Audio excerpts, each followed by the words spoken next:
Hello friends, എല്ലാവർക്കും സുഖമോദേവി സീരിയലിൻ്റെ ഇന്നത്തെ എപ്പിസോഡിൻ്റെ റിവ്യൂയിലേക്ക് സ്വാഗതം.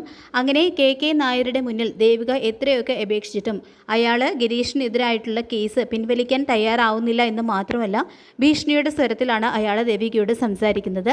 പിന്നീട് സിദ്ധാർത്ഥനാണെങ്കിലും മന്ത്രിയെ കണ്ട് ഗിരീഷിനെ ഇറക്കാനായിട്ട് നോക്കുന്നുണ്ടെങ്കിലും അയാളും അതിന് തയ്യാറാവുന്നില്ല. പിന്നീട് ചന്ദ്രമതി ദേവികയോട് പറയുന്നുണ്ട് ദേവിക ഒന്നുകൂടി സ്റ്റേഷനിൽ നിന്ന് എസ് കാണണം എന്ന് പറയുമ്പോൾ വീണ്ടും ദേവിക അപേക്ഷയുമായിട്ട് എസ് മുന്നിൽ എത്തുകയാണ് കേട്ടോ. ഇതേ സമയം ഋഷി ആണെങ്കിൽ ഇതൊരവസരം മുതലാക്കി കളിക്കാനുള്ള ഒരു പദ്ധതിയിലാണ്. അങ്ങനെ ഋഷി ഇസബെല്ലയെ വിളിച്ചിട്ട് പറയുന്നുണ്ട്, ഒരു പ്രധാനപ്പെട്ട കാര്യം പറയാനുണ്ട്. ഗിരീഷില്ലേ, അയാളിപ്പോൾ പോലീസ് സ്റ്റേഷനിലാണുള്ളത്. അയാളെ ഇറക്കാൻ ഇസബെല്ല തന്നെ വേണമെന്ന് പറയുമ്പോൾ അത് കേട്ട് ഇസബെല്ല ചോദിക്കുന്നുണ്ട്, അതിൽ ഞാൻ എന്തിടപെടണം? കാരണം അത് രജനിയുടെ ഭർത്താവല്ലേ.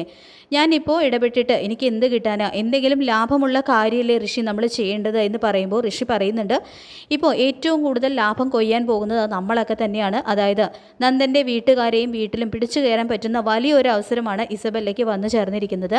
അതുമാത്രമല്ല, ഇപ്പോൾ താൻ ഗിരീഷിനെ പുറത്തിറക്കി കൊണ്ടുവന്നാൽ അതോടുകൂടി നന്ദൻ്റെ ചേച്ചിയില്ലേ രജനി, അവരും അമ്മയും എല്ലാവരും തനിക്ക് സപ്പോർട്ടായിട്ട് വരും.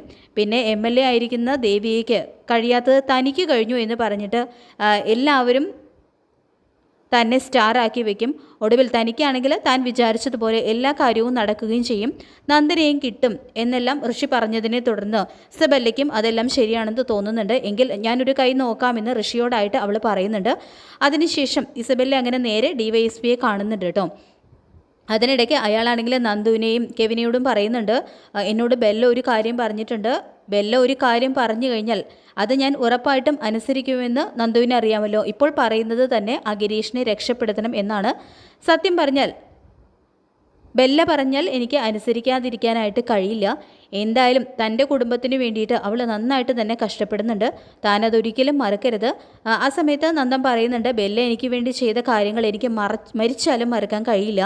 എൻ്റെ വീട്ടിൽ കിട്ടാത്ത സപ്പോർട്ട് പോലും ബെല്ല എനിക്ക് തന്നിട്ടുണ്ട്.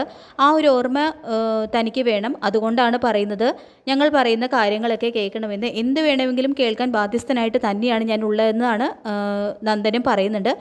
ഇതേസമയം ദേവികയാണെങ്കിൽ വീണ്ടും സ്റ്റേഷനിലേക്ക് വരുന്നുണ്ട്. അപ്പോഴാണ് ഇസബെല്ലയുടെ വരവ്. എന്നിട്ട് പറയുന്നുണ്ട്, ഗിരീഷ് മാഷിനെ ഇറക്കാനാണ് ഞാൻ വന്നത്. ഞാൻ കൊണ്ടുപോവുകയും ചെയ്യും. നന്ദൻ്റെ വീട്ടിലുള്ള ബന്ധുക്കൾക്കോ നന്ദനോ എന്തെങ്കിലും ബുദ്ധിമുട്ട് ഉണ്ടാവുകയാണെങ്കിൽ അവരെ രക്ഷിക്കാനാണ് ഇപ്പോൾ ഞാനുള്ളത്. അതുകൊണ്ട് തന്നെ ഒരു MLAയ്ക്കും കഴിയാത്ത കാര്യങ്ങൾ ഞാൻ ചെയ്യും.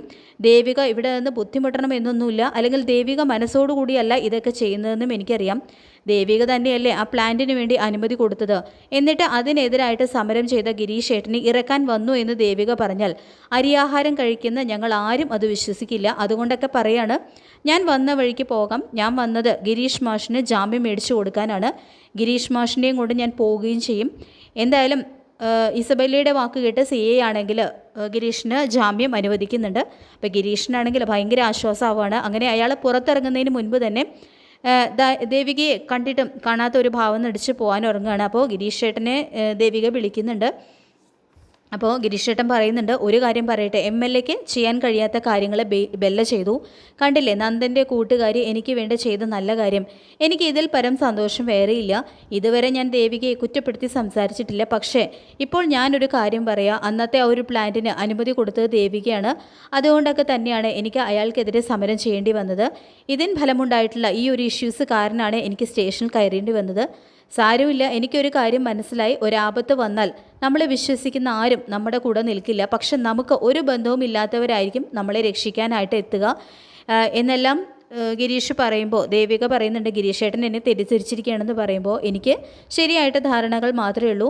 എന്തായാലും നന്ദനോട് ഒരു താങ്ക്സ് വിളിച്ച് പറയണം, അത് ഞാൻ തന്നെ പറഞ്ഞോളാം.